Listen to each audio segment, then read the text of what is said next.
여러분, 오후 예배, 저는 조금 불편한 질문을 하나 드리는 것으로 설교를 한번 시작해 보려고 합니다. 만약 우리에게 부활이 없다면 우리의 삶은 무엇이 도대체 달라지게 되어질까요? 부활이 없다면. 신앙생활을 오래 하신 분들에게 이 질문은 좀 당황스럽게 들릴 수 있을지 모르겠습니다. 그럴 리가 없잖아요. 네, 맞습니다. 그럴 리 없습니다. 자, 그렇지만 이 만약을 한번 진지하게 생각해 보아야 우리가 무엇을 붙들고 살아가고 있는지를 선명하게 알 수 있게 되어질 겁니다. 자, 우리 고린도 교회 안에는요, 지금의 제 질문과 같이 부활, 이것을 부정하는 사람들이 있었습니다. 그들은 예수님께서 죽었다가 다시 살아나셨다, 이것은 인정했어요. 하지만 죽은 자들이 다시금 부활한다? 우리가 다시 부활하게 된다? 이것은 부정했다라는 겁니다. 네. 어쩌면 그것은 당시에 우리 헬레니즘 문화가 그 시대 가운데 가득했기 때문에 그 문화의 영향이었을 것이라 추측합니다. 이 그리스 철학은 결국 이 영혼 자체를 굉장히 높이 샀어요. 그러다 보니까 이 육체, 이 몸 자체를 이 몸 안에만 갇혀 있어야만 하는 그런 압박, 그리고 고통, 고뇌, 이런 것으로 생각을 했기 때문에 몸은 육체의 감옥이다, 이렇게 생각을 했다는 거죠. 그러다 보니 구원을 얻는다라고 말하는 것은 몸으로부터 영혼이 해방되는 것을 바로 구원, 이렇게 생각을 했다라는 겁니다. 그렇기 때문에 이 몸의 부활이라는 개념이 그들에게 있어서는 굉장히 낯설고 불필요하게 느껴졌다라는 거죠. 자, 하지만 오늘 사도 바울은 그 주장을 정면으로 반박하고 있습니다. 자, 오늘 이 사도 바울의 논리적인 증명을 우리가 이 말씀을 통해서 하나하나 따라가면서 부활이라고 말하는 것이 단순히 저 미래에 있을 사건이 아니라 지금 여기서 우리가 살아가는 방식과 얼마나 깊이 연결이 되어져 있는지를 좀 발견해 볼 수 있기를 소망을 합니다. 자, 먼저 20절 말씀에 이렇게 이야기를 합니다. 그러나 이제 그리스도께서 죽은 자 가운데서 다시 살아나사 잠자는 자들의 첫 열매가 되셨도다, 이렇게 말씀하는데요. 사도 바울은요, 만약 부활이 없다면 우리의 전도는 헛것이고 여러분의 믿음도 헛것이고 우리는 여전히 죄 아래에 있을 것이며 잠자는 자들은 그래서 망했을 것이다, 이렇게 말합니다. 자, 만약이라고 말씀을 드렸어요. 만약 부활이 없다면, 자, 그러나 이제 그 모든 만약들이 현실화되지 않았다는 겁니다. 현실화되지 않았다. 왜? 그리스도께서 진짜로 실제로 다시 살아나셔버렸기 때문이다라는 겁니다. 네. 그리고 사도 바울은요, 이 그리스도의 부활을 그냥 단순히 예수님이 다시 부활하셨다, 이렇게 단정으로 끝이 아니고 뭐라고 표현을 하냐면 첫 번째의 열매다, 이렇게 표현합니다. 첫 번째 열매. 다시 말해, 첫 열매가 있다라고 말하는 것은 그 뒤에 더 많은 수확이 따라오게 되어질 것이다 라는 것을 보장하는 말이라는 거죠. 네. 그냥 예수님만 부활했다, 이것으로만 이야기되고자 하는 것이 아니라는 겁니다. 결국 우리 인생의 부활이라고 말하는 것은 바로 예수님의 첫 번째 부활 이후에 그 수확의 나머지 부분에 해당되어지는 것이다 라는 이야기입니다. 그것은 아직 오지 않았지만 이렇듯 이미 보장된 내용이다라는 거죠. 자, 21절 22절에 사망이 한 사람으로 말미암았으니 죽은 자의 부활도 한 사람으로 말미암는도다. 아담 안에서 모든 사람이 죽은 것 같이 그리스도 안에서 모든 사람이 삶을 얻으리라, 이렇게 말씀하는데요. 아담은 그냥 에덴 동산에 하나님이 처음 만든 사람, 이것으로 이야기되어지는 존재가 아닙니다. 우리가 이야기하는 성경에서 아담을 논할 때 아담은 곧 인류의 대표를 말하는 것. 오늘 사도 바울이 이 아담을 예로 든 것도 마찬가지 에덴 동산의 첫 사람의 이름 아담을 말하는 것이 아니라 온 인류의 대표자 아담을 말하는 겁니다. 결국 아담이 하나님의 말씀에 순종하지 아니하는 그 불순종 때문에 죽음이 모든 인류, 모든 사람에게 들어왔습니다. 마찬가지로 예수 그리스도는 새로운 인류를 대표하는 상징적인 존재예요. 새로운 아담이라는 표현도 썼잖아요. 그래서 새로운 인류를 대표하는 새로운 아담이신 예수 그리스도께서 하나님의 말씀에 순종, 어떤 순종? 십자가에서 자기의 생명을 내어 놓음으로 인하여 모든 인류의 죄를 사하고 희생을 통하여 그 인류를 구원하는 그 역사적인 일에 대해서 순종하는 그 순종으로 말미암아 또 그 순종 이후에 얻게 되어지는 부활로 말미암아 그의 생명이 자신의 부활의 생명으로만 그치는 것이 아니라 모든 인류, 모든 사람들에게 바로 그 부활이 문에 열려버렸다라는 겁니다. 네. 아담 안에서 그리고 그리스도 안에서라는 표현이 굉장히 중요한 부분인데요. 이것은 단순히 아담을 닮고 그리스도를 닮고 이런 말이 아니라 안이라고 말하는 것은 바로 연합이라는 의미를 가지고 있습니다. 연합. 다시 말해 우리는 아담 안에서 태어났고 따라서 아담의 결과를 물려받게 되어지는 거죠. 자, 그러나 이제 그리스도 안에 있는 자들, 예수 그리스도 안에 있는 자들은 아담에게 물려받았던 죄와 사망과 죽음이라고 말하는 내용들을 입었던 사람들이 이제 그리스도 안에 있을 때, 그리스도와 연합하게 되어질 때 그분이 얻게 되어지는 결과도 함께 공유하게 되어진다라는 겁니다. 다시 말해 그분의 부활이 곧 그분의 부활로 끝나는 것이 아니라 우리의 부활도 된다는 거죠. 그래서 부활은 단순히 미래의 사건만이 아니라 지금 우리의 정체성과 연결되어진 이야기가 되어지는 것입니다. 고린도전서 15장 26절에 맨 나중에 멸망받을 원수는 사망이니라 라고 말씀합니다. 자, 이것은요 우리 24절부터 28절까지는 사실상 종말에 대한 종말론적인 비전을 이야기를 하는 건데 그 비전이 어떤 비전이냐, 예수 그리스도께서 장차 왕으로 이 세상을 통치하시다가 모든 세상 통치와 권세와 능력을 다 멸하시고 마지막에는 뭐까지? 사망까지 멸하시게 되어진다라는 겁니다. 그리고 그 모든 것을 이제 하나님 아버지께 올려드리고 하나님이 이 만유 위에 만유가 되시는 그 비전, 그것이 바로 온 인류의 종말론적인 비전이 되어지는 겁니다. 네. 특히 맨 나중에 멸망받을 원수는 사망이라고 했는데 결국 우리의 마지막 원수가 뭐가 된다는 거예요? 이 사망이라는 겁니다. 우리 삶에는 수많은 원수들이 있죠. 사실상 질병이 그럴 수 있습니다. 또 인생에 있어서의 여러 가지 실패가 그럴 수가 있습니다. 또 관계 안에서의 파괴가 그럴 수 있고요. 또 두려움이나 상처가 그럴 수 있습니다. 하지만 이 모든 것들 뒤에 서 있는 가장 근본적인 원수는 바로 사망이라는 거예요. 사망.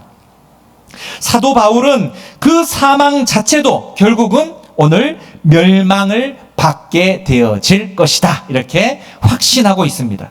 이것은 단순히 우리가 죽지 않는다 이런 말이 아니고요, 우리를 이 두려움으로 통제하는 모든 것, 죽는다 그러면 괜히 두렵잖아요. 그래서 이 모든 두려움으로부터 우리를 통제하려고 하는 이 모든 사망에 대한 내용들, 우리를 무너뜨리려고 하는 이 모든 것들, 우리를 절망으로 이끄는 이 모든 것의 배후에 있는 이 사망의 권세가 이미 그리스도의 부활로 결정적인 타격을 입었다라는 이야기를 하는 겁니다. 결정적으로 이미.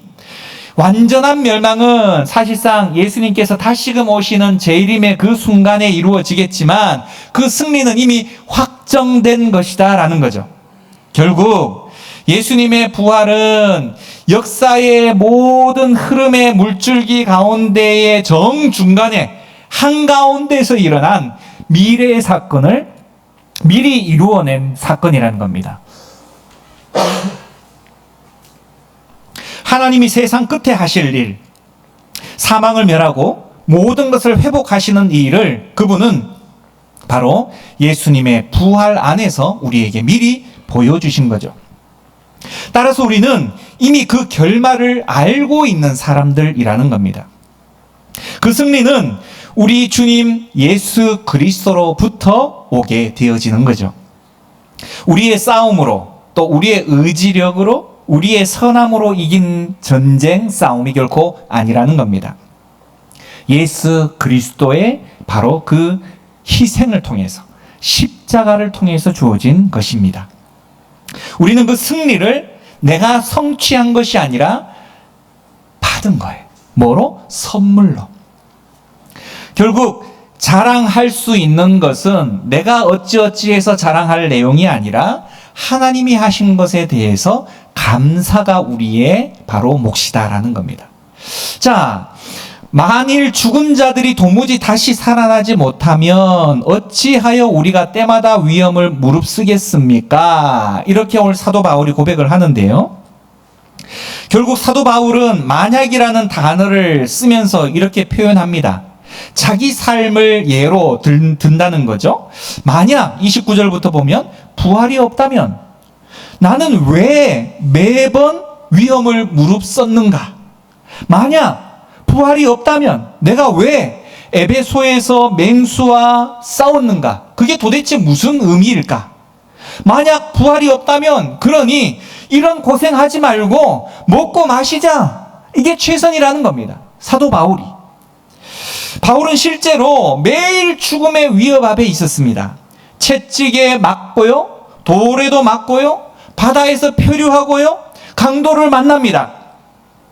그 삶의 근거가 도대체 무엇입니까? 라고 누군가가 묻는다면 사도 바울의 대답은 하나입니다. 바로 부활 때문입니다. 부활. 부활이 없다면 우리 먹고 마시는 것이 가장 합리적인 거예요. 라고 말하는 거죠. 즐거움을 추구하고 현재의 삶을 최대 극대화하고 고통은 무조건 피해야 되고 부활이 없다면 바로 그런 삶을 살아야 한다는 겁니다. 하지만 부활은 사도 바울에게 있어서의 부활은 환상이 아니라는 거예요. 바로 확실한 미래라는 겁니다. 확실한 미래. 결국 신앙의 진정성, 이 사람이 신앙이 있냐 없냐의 그 진정성은 사도 바울이 경험했던 바처럼 고난 앞에서 확실하게 증명됩니다. 바울이 그 많은 고난을 감당할 수 있었던 것은 그가 도덕적으로 어떤 의지력이 강해서가 아니라 이미 그 인생의 결말이 어떻게 되어질 것인지에 대한 확신을 가지고 있었기 때문이다라는 거죠. 부활이 그에게 있어서 미래였고 또 현재의 고난이 결코 마지막 언어가 아니라는 사실을 그는 알았기 때문입니다. 그래서 우리가 부활을 진심으로 믿는다면 우리의 삶도 이 사도 바울처럼 충분히 달라질 수 있고 달라져야 한다라는 이야기입니다. 33절과 34절에 속지 말라 악한 동무들은 선한 행실을 더럽히나니 깨어 의를 행하고 죄를 짓지 말라. 하나님을 알지 못하는 자가 있기로 내가 너희를 부끄럽게 하기 위해서 말하노라 이렇게 말하는데요. 깨어 의를 행하라 라는 말을 합니다. 결국 부활이 없다고 믿으면 먹고 마시자라는 삶이 자연스러운 것인데 그래서 부활을 부정하는 것은 도덕적인 해이와 반드시 맞닿을 수밖에 없게 된다라는 겁니다. 악한 동무들은 선한 행시들을 끊임없이 더럽히는 일들을 자행하게 되죠. 결국 이 이야기는 어떤 이야기로 귀결이 되냐? 잘못된 신학을 가진 사람은 반드시 잘못된 삶을 살게 되어져 있다는 겁니다. 우리가 말씀을 제대로 알지 못하면 결국 우리의 삶 자체는 그릇되고 부정하고 문제를 일으키는 삶 가운데에 빠질 수밖에 없다는 거죠.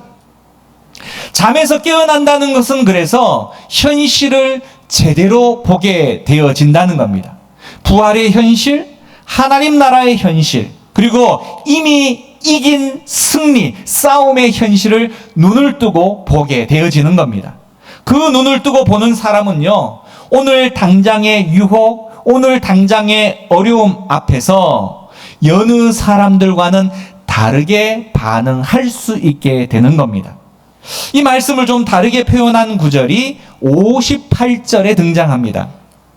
58절을 제가 읽어보면, 그러므로 내 사랑하는 형제들아 견실하며 흔들리지 말고 항상 주의 일에 더욱 힘쓰는 자들이 되라. 이는 너희 수고가 주 안에서 헛되지 않는 줄 알미라. 이렇게 말합니다. 견실하라. 이 견실하라라는 것은요, 기초가 흔들리지 않는 단단히 서 있는 모습을 말하는 겁니다. 다시 말해 흔들리지 않는 믿음의 자세를 표현하고 있는 거죠. 부활 신앙이 없으면 그 삶은요, 조금만 흔들어도 마구 흔들리고 무너져 버립니다. 믿음이 있는 것처럼 보였는데 조금 어려움이 오니까 아예 믿음 없는 사람보다 더한 삶을 노출하게 되어지고 만다는 겁니다. 세상의 흐름, 사람들의 말, 상황의 변화에 이리저리 끌려다니는 모습을 드러날 수밖에 없다는 거죠. 하지만 사망이 이미 패배했다라는 것을 아는 사람, 그 사람은 어떤 상황 가운데에서도 그 기초 위에 든든히 굳게 설 수 있게 된다라는 겁니다. 또한 그 흔들리지 않는 그 믿음의 근거는 말씀드렸듯이 내 의지력이 아니라 그리스도 안에서 이미 확정된 미래라는 사실을 우리는 붙잡아야 한다라는 겁니다. 그러한 이들이 단순히 소극적으로 죄를 피해 다니는 이들이 아니라 바로 오늘 말씀과 같이 주의 일에 힘쓰는 자들이 되어야 한다라는 거죠. 이 대목에서 중요한 하나의 부사가 뭐냐면 항상이라는 단어입니다. 감정이 좋을 때만 항상이 아닙니다. 네, 상황이 유리할 때만 아닙니다. 결과가 내 눈에 잡히고 또 보일 때만이 아닙니다.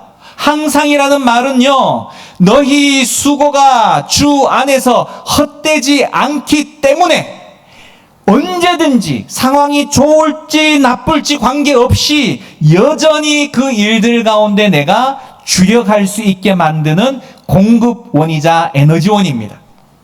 우리의 수고가 사람들에게는 인정받지 못할 수 있어요. 사람들이 보이지 않는 곳에 사는 그 수고일 때 더더욱 우리는 지칠 수 있습니다만, 오늘 하나님이 뭐라고 말하십니까? 너희의 수고가 주님 안에서 결코 헛되지 않다라고 말씀하시는 겁니다. 오늘 이 말씀, 수고가 헛되지 않다라는 말이 오늘 가장 절실하게 필요한 분들이 있을 줄 압니다. 오랫동안 기도했는데 응답이 없는 것처럼 느껴지는 분들, 그렇죠? 자녀를 위해서, 가정을 위해서, 교회를 위해서 수십 년을 헌신했는데 그 결과가 눈에 잘 보이지 않는 분들, 어떤 일을 구원하고 싶어서 수단과 방법을 가리지 않고 그에게 복음을 전하고 교회를 소개했지만 그의 마음이 조금 더 움직여지지 않는 일을 보게 되어질 때, 하나님, 기도를 계속 이어가야 합니까? 포기해야 합니까? 사랑하는 여러분, 오늘의 말씀, 너희의 수고가 주 안에서 결코 헛되지 않다라는 말씀을 마음에 새기기를 원합니다. 왜 헛되지 않을까요? 부활이 있기 때문입니다. 이 세상의 끝이 죽음이라면 모든 수고는 결국 먼지 속으로 사라져버리고 말 것입니다. 어떤 기념비도, 어떤 업적도, 어떤 사랑도 다 사라지고 말 것이죠. 하지만 부활이 있다면 그리스도 안에서 행해진 모든 것이 영혼 속에 분명하게 새겨져 있다면 우리의 그 모든 수고는 결코 사라지지 않을 것입니다. 우리의 이름요, 우리가 전한 복음의 그 내용요, 하나님의 생명책에 기록이 됩니다. 따라서 부활의 신앙은요, 결과가 보이지 않아도, 알아주는 사람이 없어도, 오래오래 걸려도 주 안에서 행해진 것은 영원히 남을 것입니다. 그것이 우리가 지치지 않을 수 있는 확실한 이유입니다. 우리는요, 사라지는 것을 위해 일하는 사람들이 아닙니다. 영원한 것을 위해 일하는 사람들, 영원한 것을 위해 지금도 그것을 쌓아가는 사람들입니다. 여러분들에게 솔직하게 묻겠습니다. 부활을 믿는다는 것, 그것이 지금 우리의 일상 가운데 도대체 어떤 영향을 미치고 있습니까? 세세한 삶의 상황에까지 이 부활 신앙이 정말 내려와 앉아 있습니까? 아니면 주일 예배 시간에만 꺼내는 단어로 그냥 그저 그런 내용으로 남아 있습니까? 부활은 단지 죽은 다음에 어디 간다라는 그런 믿음이 아니라고 말씀을 드렸습니다. 그것은 지금 여기서 이미 다른 방식으로 살아가는 바로 중심 단어입니다. 부활하신 그리스도 안에 있는 사람은요, 이 세상 그 마지막 말이 죽음이라고 말하는 것이 아니라는 것을 알기 때문에 바로 지금 다르게 사는 사람들입니다. 그 다름이 없다면 우리의 부활의 신앙은 아직 나의 삶에 온전히 착지하지 못한 상태입니다. 부활이 없다면 사도 바울의 말처럼 우리의 믿음도 헛것이고요, 바로 이 사도 바울의 수고도 헛것이고요, 결국 먹고 마시자가 가장 합리적인 선택지가 될 것입니다.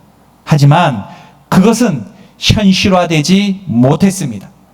그리스도께서 분명히 다시 살아나셨기 때문이고, 그분의 살아나심은 첫 열매로 우리 모든 사람들의 바로 부활을 보증하시기 때문입니다. 그것은 역사 속에서 일어난 사건이자 앞으로 일어날 확실한 미래적 사건입니다. 그 미래적 사건은 지금 현재의 우리의 삶도 분명히 바꾸기를 원합니다. 부활의 첫 열매가 있는 삶, 앞으로의 부활을 보장된 믿음의 삶, 그 삶의 내용으로 우리는 부활을 증명해내야 합니다. 바울이 에베소에서 맹수와 싸우고 날마다 죽음 앞에 섰으면서도 포기하지 않을 수 있었던 것, 결말을 아는 인생이죠. 결말을 아는 인생. 우리 결말 압니까, 모릅니까? 압니다. 여러분, 어디서 우리 다시 만나야 되죠? 어디서 다시 만나야 됩니까? 그렇죠. 하나님 나라에서 다시 분명히 만날 것을 확신하십니까? 그렇습니다. 이미 읽은 책의 마지막 페이지를 알고 있는 사람은요, 이 이야기가 어떻게 끝날지를 알고 있는 사람은요, 바로 지금 걷고 있는 우리의 오늘의 페이지, 그 삶을 다르게 살아가야 하는 책임을 지고 있는 사람들입니다. 전쟁이 끝나지 않는 상황에서 이미 그 결과를 알고 있는 사람의 모습을 상상해 보시길 원합니다.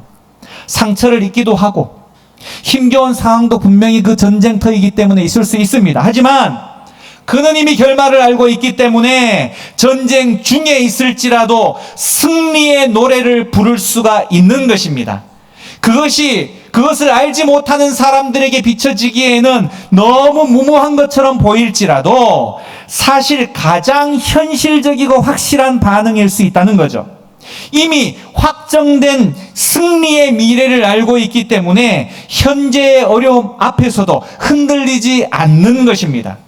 그 믿음에 시시각각 벌어지는 슬픔의 현장 가운데에서도 때로 극도의 슬픔을 자극하는 장례식장에서조차 성도는 무엇을 부릅니까? 찬송을 부릅니다. 안 믿는 사람들은 저 사람들 미친 거 아니야?